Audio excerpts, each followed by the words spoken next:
વાત કરીએ તો વગર ચોમાસે ડેમના દરવાજા ખોલી દેવામાં આવ્યા છે। દ્વારકા વર્તુ 2 ડેમના દરવાજા ખોલવામાં આવ્યા છે।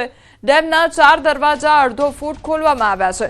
તો ડેમના દરવાજામાં ચાલી રહ્યું છે સમારકામ। નીચાણવાળા 14 જેટલા ગામોને એલર્ટ કરવામાં આવ્યા છે।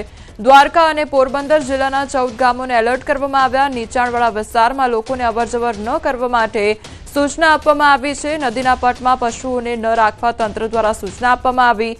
32 દરવાજા ધરાવતા ડેમના દરવાજામાં જરૂરી મેન્ટેનન્સ કામ કરવાનું હોવાથી દરવાજા ખોલવામાં આવ્યા છે।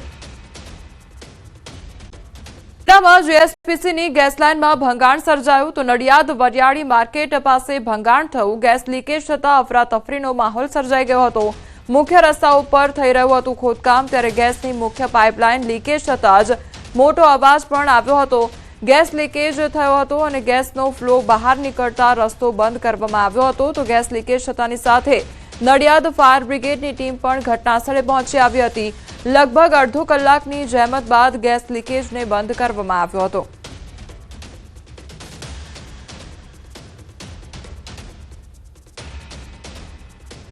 શંકલેશ્વરમાં જાહેર માર્ગ પર પાણી ગડખોલ પાટિયા પાસે કેનાલ ઓવરફ્લો થઈ છે, ત્યારે ઉકાઈ જમણા કાંઠાની કેનાલમાંથી પાણી ઓવરફ્લો થયું છે।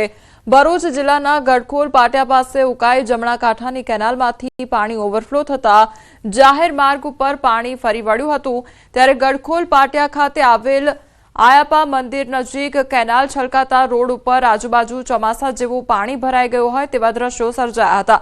રસ્તા પર પાણી ભરાવાથી વાહન ચાલકો અને રાહદારીઓને ભારે હાલાકીનો સામનો પણ કરવો પડી રહ્યો છે।